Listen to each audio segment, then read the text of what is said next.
So we thought we would take now a look back at some of the great things going on in recognition of this Awareness Week.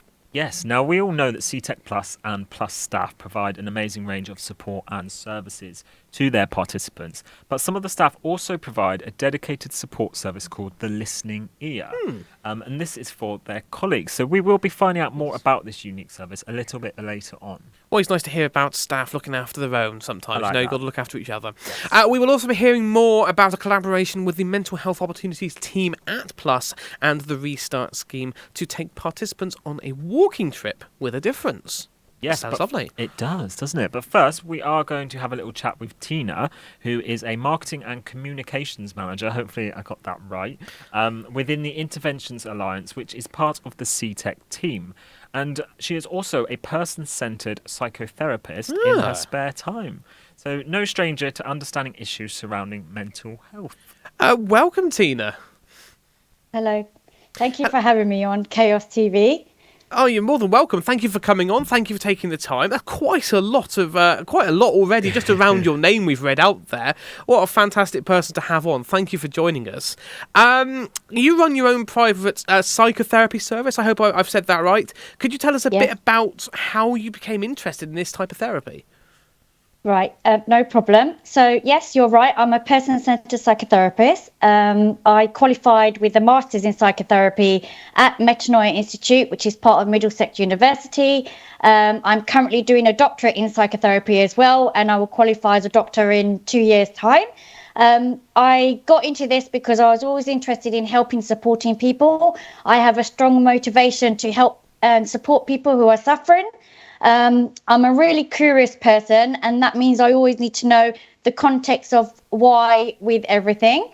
I have a passion for psychology, and that came to the forefront when I was at university and I did a science degree. And as if that wasn't enough to do, I did a psychology diploma alongside it and got that qualification. So what happened then after getting into working, after completing my master's in marketing, because as you've already said, my full-time work is I'm a marketing professional.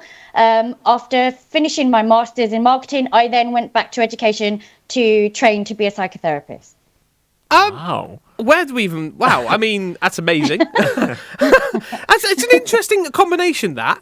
I've done a master's in marketing where I'm like, you know what, psychotherapy, that's not the most natural of steps, is it? But still fantastic to have done such a leap across. Have you enjoyed it all?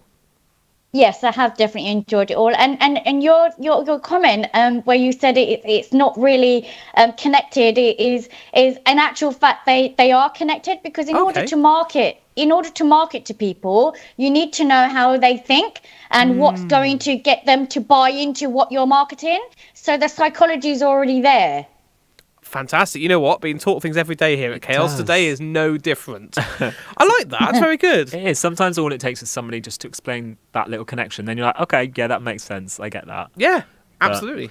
Also, I'd like to know, Tina, obviously with the Mental Health Awareness Week's theme being loneliness, would you say that isolation and loneliness is on the increase?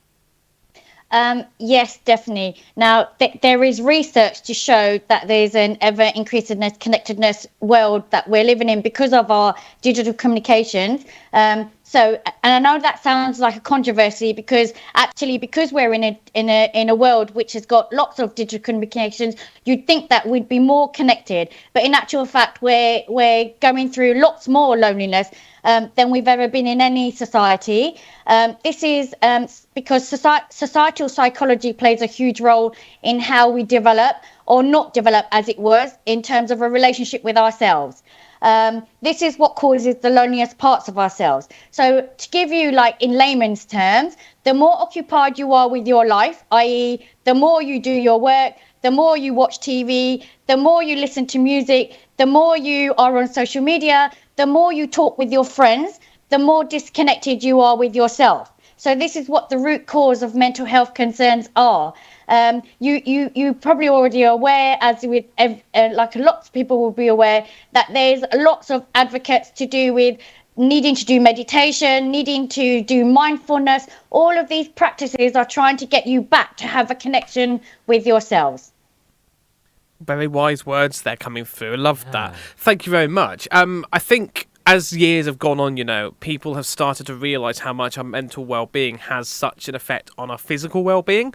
You go back through the years, I don't feel like that was such a thing, but nowadays, thankfully, through people like yourselves and different groups and organisations that we see, we are getting more aware of it, and with that is coming people like yourself, coming along to try and help others who are in need.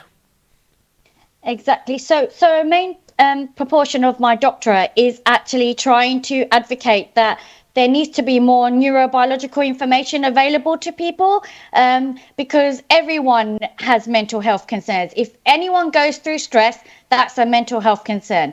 And just as a real quick analogy and explanation, which is what I give to my clients, you're born with the body first, and your body is a sensory vehicle to making sense of the world. You can't speak, you can't think, you can't feel at that point when you're a baby. You've got your body to help you to make sense of what needs to happen. So then you develop feelings, and then up until the age of 30 is when your brain is fully developed. But so we live in a society where we're just wholly relying on our brains, when we need to go back to basics and start to get more connected in with our body. That's why the body, mind and spirit triangle is the most important thing. We need to develop a relationship with all three to create that balance. Wow, there we go. Perfect balance to keep things. I love this. I want to keep talking to you, but I need to go on to my next question for you. I want to get a bit more advice, maybe for the layman, for anyone who is feeling lonely, isolated, all of those things we've talked about so far. Any top tips, recommendations, even if it's the smallest or most simple of things?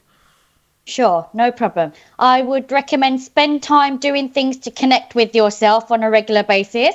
The primarily one would be, if you can, work with a therapist. That's because that professional, confidential space that you have will be like no other. And the therapist will be able to help you by understanding you and your process, and then be able to recommend bespoke things for you to get to know yourself more. The other thing to do is to go out for regular walks, doing meditation, exercise, mindfulness. Now, they're not complicated things. Just going for a walk in the park, observing flowers, watching insects, that kind of thing, is just to get you out of your mind with your thoughts. And then developing a relationship with your younger self by writing letters to yourself is what I would strongly advocate and what I advise to my clients. So writing a journal and learning to give empathy and kindness to yourself is what the ultimate goals would be for you to be connected within yourself. I'll tell you something. I'd have a few tips to give my younger self if I did write a letter now. Like, don't do a lot of the things you're about to do, you silly boy. Yeah. But no, the whole point there being obviously being empathetic. Just one more quick thing. I've just recently watched a film with Ryan Reynolds. It's called The Adam Project. Oh, right. And that's where he talks to his younger self. If that's a guide, that would be something to start, and then to start actually talking to your younger self. I mean, if it's good for Ryan Reynolds, I mean, there you go. Sold. Tina, thank you very much for coming on the show today. Really appreciate your time and your expertise. You're certainly someone full of knowledge, and it'll be lovely to talk to you again in the future if we get the chance. Thank you very much. Thank you very much, Tina. Absolutely lovely. Tina. That was brilliant. And don't forget, you can get in touch with us today if you need more information about anything that we have spoken about, anything you've heard. Of course, there's the usual ways of getting in contact with us. We've got our WhatsApp number, which is 01872 228844, and all of our other details are running across the bottom of the screen as we speak. Fantastic. Now, we have heard how loneliness and isolation is on the increase from Tina there. And last week, as part of Mental Health Awareness Week, Claire from the marketing team at Seetec Plus met up with a group of walkers from the Plus Mental Health Opportunities team at Plus and Seetec's Restart scheme, who have not only been walking out in the fresh air, but learning some valuable skills along the way. Let's take a look.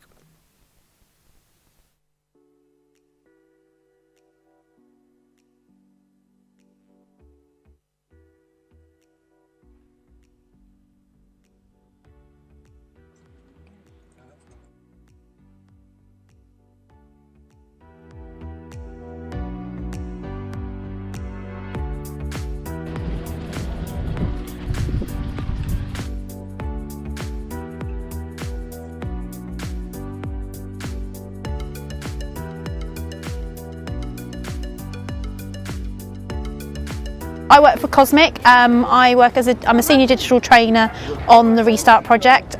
Cosmic is a social enterprise that supports digital inclusion was just at Somerset and Devon, but now we cover the whole of the Southwest.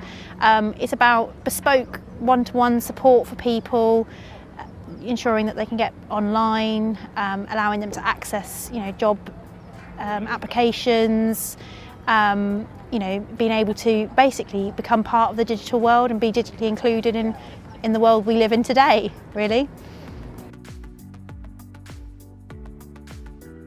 I spoke with Holly, who is the health and wellbeing coach in the Torbay area, and we discussed how a lot of people are scared of digital and scared of using digital. Most people do have a mobile phone but don't really know what they can do with it. So we said about incorporating the two, kind of using digital and the health and wellbeing side. And I've done photo walks before on positive people, and it's always been really, really a good experience for everybody. It gets people out and about, seeing the local area, engaging with with the local environment, etc. And so we've discussed that and decided that would be a really good way of getting people into digital and it not being too scary. We find that people are quite often scared about their digital skills. They don't feel if they can do anything. And actually, if you take it slowly and you show them actually that with a mobile phone how much they can do, they become less scared, and then they're more willing to join in with the digital stuff later on. So it was a kind of a joint effort between Holly and myself, kind of to sort of say, let's do something different, let's have something different. So we talked about smartphone photography. One of the things we're going to do in the future is looking at sound walk, which we've done before, taking people out and looking at recording sound and then creating sound paths and that sort of thing. Using videos as well, GoPros, that sort of thing as well, is always a good way of getting people into it. So positive people tend to do, we've done a lot on that side, but we wanted to kind of bring it into Restart and give the opportunity to other people.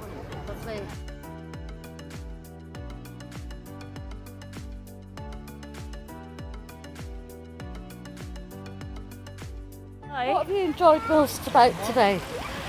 Just the little tips that Susanna told us about, like all the different things, looking at something differently, like when we were down at the pier, wasn't it? And then there was the whole length and sort of looking lengthways, and then shadows. So then you're looking for shadows and framing. So there's an awful lot that I did learn today.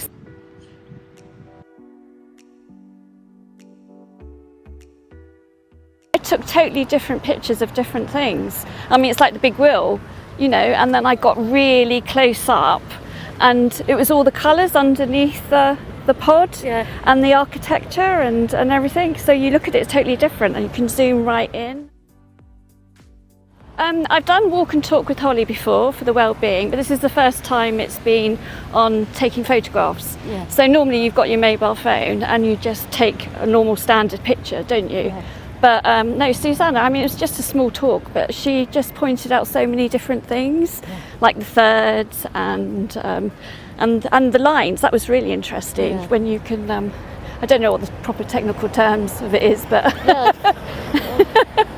but no, that was really interesting, really was. And like all the boats in the harbour, I mean, so many boats, but then I was looking at the shadows and then the masts, so you look at everything totally different. So no, that was good.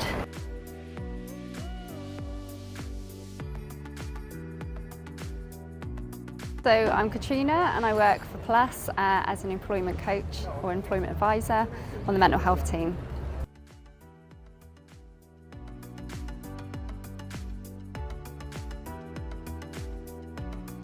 So normal peer support, obviously the benefits are connectivity and again just gently pushing people beyond their comfort zones. But today is about learning something new, a new skill. With photography, as it was highlighted by one of the peers today, they said we walk these streets every day and we take it very much for granted. So it gets people to focus on what's around them through the eye of a lens, I guess. So get to see something different, make it more positive for themselves. And also within that, there's a mindfulness, which is really good for mental health. It's been proven that activities such as this, anything that's creative, helps with stress, anxieties, depression. and also therefore the immune system as well. So, and it helps you to focus on the positives, which then naturally starts to happen as well for people. Yeah.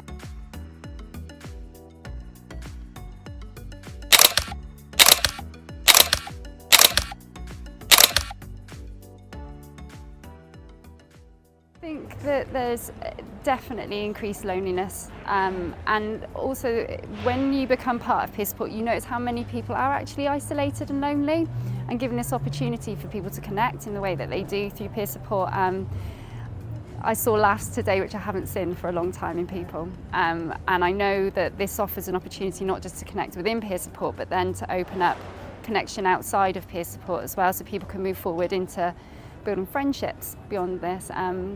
It offers a really safe environment as well for people to explore themselves, their own processes and their own abilities. So we're now, as part of this, we're inviting people to bring their own skills to peer support as well, so they can almost lead a session, which is really beneficial for them.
Love a duvet day there. Just literally saying that. We're just reading them like, oh. Yeah, duvet day.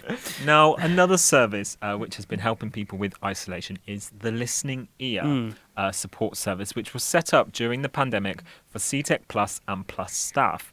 This unique service is run by the staff for their colleagues. Now, John from the marketing team caught up with some of the staff, lending their support to the service to find out more.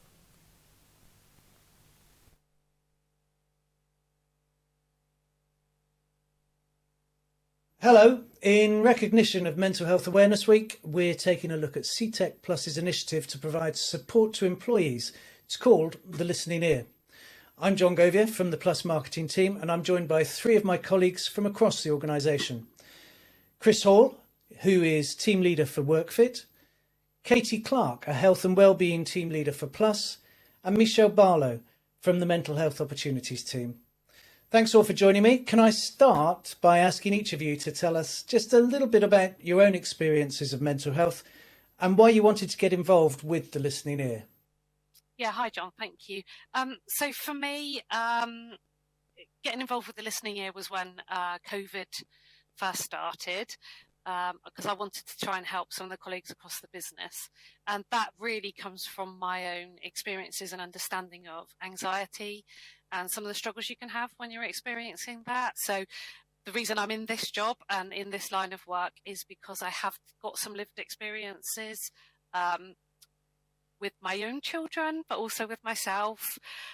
So yeah, I have that empathetic approach because I know what it can be like when you're actually feeling a little bit desperate and you need someone to talk to and things are just getting a little bit overwhelming. So I was fortunate enough to get support and have someone listen and guide me during a time when I found things a little bit challenging. So volunteering to be part of this service is just my way of sort of helping out and giving something back to the people that and our colleagues, you know. Yeah, thanks, John, and thank you, Katie. It's very similar to Katie in some respect. I found the listening ear sort of a great sort of thing to be a part of because of COVID, because everything that was going on in the world. And especially if we could do a little bit of extra support for people that we work with, then why not? My personal experience behind it is many years ago, hurt my back quite badly. Massive sort of life-changing sort of experiences that were for me, but there was nothing like the listening ear around. So for me, the listening ear is quite personal, and I think you'll find that from all the volunteers that are involved within the listening ear, that we can all sort of relate in one way or another. We have that personal connection, sort of, and we would like to sort of offer that out to people that may need the support. So yes, that's me. Of course. So I work in the mental health opportunities team. So naturally for me, volunteering on the listening ear service was something I wanted to do. I think, to help your colleagues and be there and support each other, is just a natural thing that we should do, really. For me as well, like Katie, I've had some personal experience. I've had some similar childhood experiences to some of the people I support.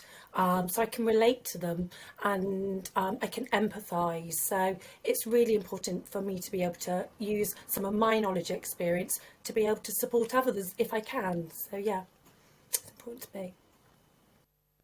And I guess, Chris, it would be a bit strange to be working for a health and wellbeing organisation and not offering that support to its own employees. Yeah, I think so. I mean, before I came to work for Seetec, I worked for a college with an education. This was not around. It was sort of a reach out to who would listen.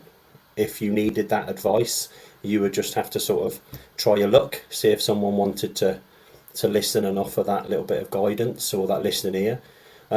But since working within sort of Seetec and Plus, especially with what you just said in regard to the health and well-being, it's sort of a fundamental part. It fits. It sort of really belongs with what we stand for as an organisation as well. So, is there a sort of varying degree of what people call in about? I mean, do you see each call as important as the next? Katie? I think yeah, you know what I think, John? It just varies. We all know everybody has a different challenge. So it can really vary, the calls that we receive. And I think that goes hand in hand with what may be going on in society, perhaps, or personal journeys, or, relationships, families, all those things. So there isn't, they are varied, the calls that we have. And we have across our team, actually, sort of different specialisms. So it's really good to know that we can lean on other people if we need to ourselves, or direct those people to others if they want a little bit more support. None of us are clinicians, don't get me wrong, but some of us have got experience of working in sectors maybe that might have a little bit more understanding around some of the difficulties. You mentioned COVID. You mentioned COVID at the beginning. Has there been any sort of common themes that have come out during the COVID period and beyond, Michelle? Yes, I mean, loneliness, isolation. Obviously during that COVID period, it was very scary for people, because obviously a lot of people weren't used to working from home, and then they weren't around other people. They were just very isolated, as I said, and just the worries about it all. So yeah, I think with Mental Health Awareness Week coming up, loneliness is very much the theme. So during COVID, that was really key, really. And being there as a listening ear volunteer, we were able to speak and support people with just general challenges that they were having at home and so forth. So yeah, I think loneliness is a key thing, really, and supporting people with that. So help me understand this one then. I come to work, have a rough day, maybe I've had a little tiff with a colleague or something, and I'm having a bad day and I'm feeling a bit down. How do you know the difference between just having a bad day at work and perhaps what affects you one day may affect somebody. It may take them a little bit longer down the line. We all have our own protective factors that we use to keep ourselves safe. So, John, let's say if you were having a bad day today, then it's perfectly okay to actually pick up the phone and actually have a conversation with somebody and just sort of air vent your concerns and your worries of the day. We try and encourage people just to take that sort of first step as quick as they can, and when they're ready. Why wait sort of 5 or 6 days if you can get that support from day one? Let me stay with you, Chris, for a minute with a very stereotypical question. Do we as men bury our heads in the sand? Are we less likely to pick up the phone and speak to someone? Statistically, yes. We still have that. There's still an element of a stigma that sits within the male population, unfortunately. But there is a big but, and there is a big caveat, that with services like this, it's non-judgmental. It's 100% confidentiality. It's made for anybody and everybody. The idea behind it is to bring it all to the forefront and actually support anyone and everyone. So if there was a gentleman out there that was feeling a little bit, okay, I can't do this because I'm a bloke, I can't really show my feelings or affections, there is nothing wrong with actually just sort of picking up the phone and just sort of having a conversation. None of the volunteers will think anything differently or feel, oh, we've got a bloke, phoning in or anything like that. It's every single person is treated the same. Within society itself, society is changing its approach to actually say that, please ask for advice. So, yeah. It's so important to talk, isn't it? It's just so important to open up and talk. Doesn't matter who you are, is it really? And I think it's a brave thing to do, isn't it, really? It shouldn't be seen as an embarrassment or a stigma. It's a brave thing to do, to recognise that you're not feeling quite right and you need to speak to somebody. And, that's the kind of message we're trying to, spread, really. Yeah, it shouldn't matter if you're male or female in the slightest. What's going to reassure me that when I pick up the phone and I dial the number, I don't end up talking to the person on the desk next to me then? Because there's a whole group of volunteers, but I might not want to talk to somebody who's just sitting around the corner from me. How do I deal with that one? Katie? I think with the listening ear volunteers, if you know that there's someone in your vicinity, you wouldn't choose them. So you can choose who you speak to. So if you know it's someone who you're closely linked to, you wouldn't speak to them. But we also try to put a little bit of geography on the leaflet so people understand where that person is sat in terms of the geographical location of where they're at. That you shouldn't find yourself in that situation. But equally, it's confidential. So it's a confidential service. So nothing would be shared. I would hope that you would have the grace of being able to speak somewhere privately. And likewise, whenever I've taken a call, I've always made sure that I'm in a safe, private space to take that call.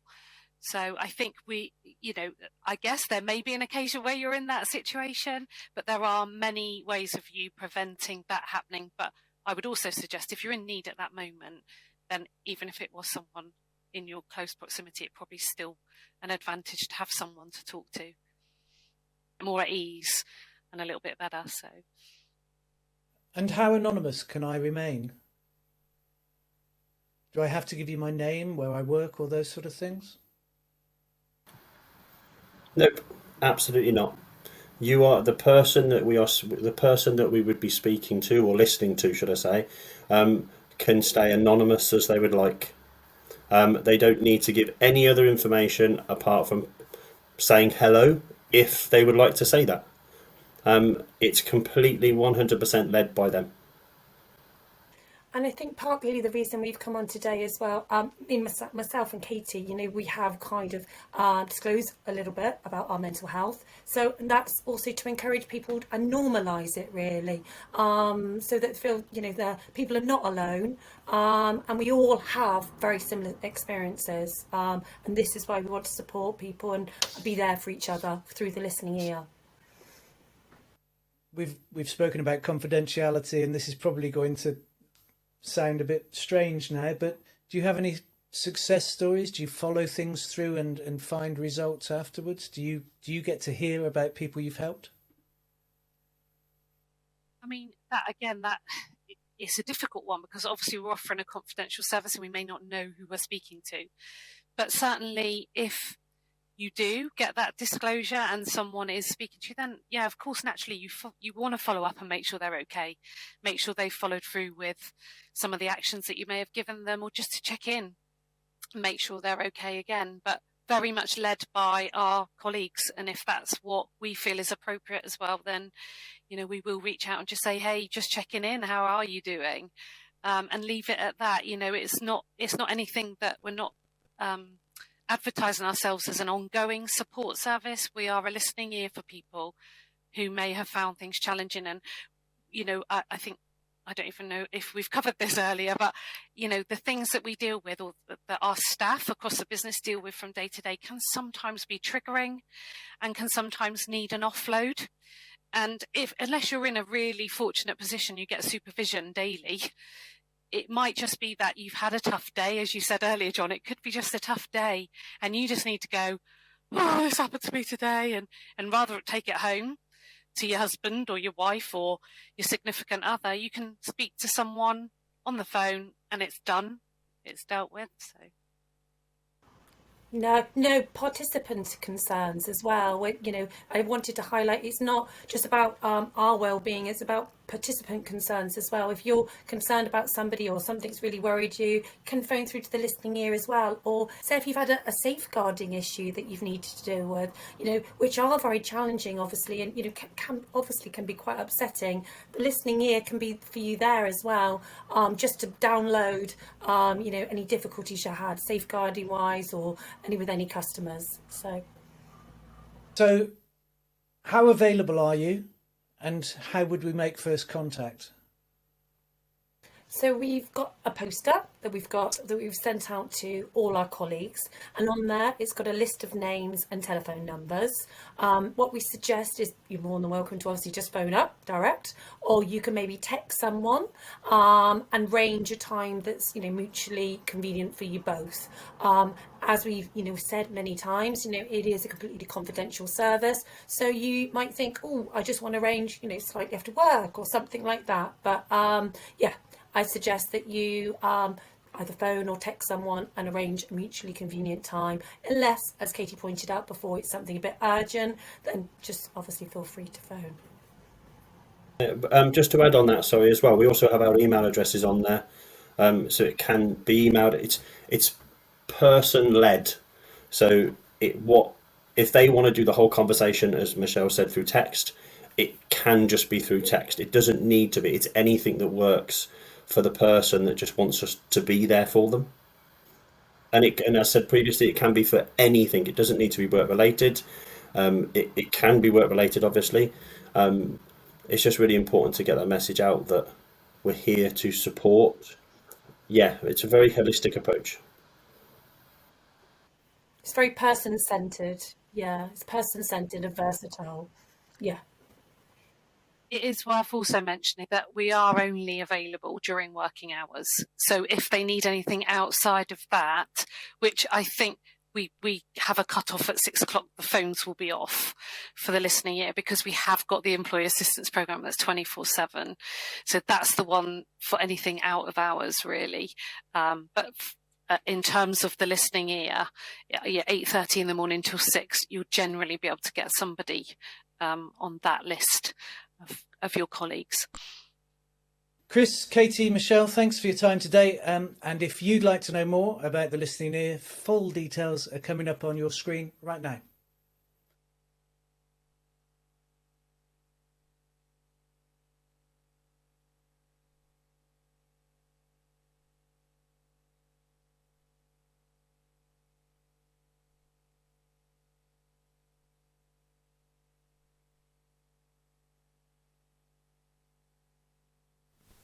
Lovely stuff there. And that wasn't actually the only interview that John did last week. He also had time to record a podcast.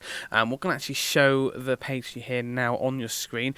He did this podcast with mental health peer support workers June and Linda, who were both participants on the Plus Positive People programme delivered by Torbay Community Development Trust, where you can hear about the support they are offering in South Devon. There you go. There's the podcast page. Looking absolutely fantastic. It's great to hear all about all the work they're doing. I love where these where companies actually have an inward look at helping out their own staff. So I'm losing my words there. Yeah, watching the page. It's so important because often it's the people closest to you and your own staff and that often potentially get forgotten about, so it's nice. Exactly, and it comes back to something I've always said here, and I see it here with Chaos all the time. You cannot look after other people if you are not good yourselves, whether that's a group, an organisation or an individual. You need to be able to function yourself and be well yourself.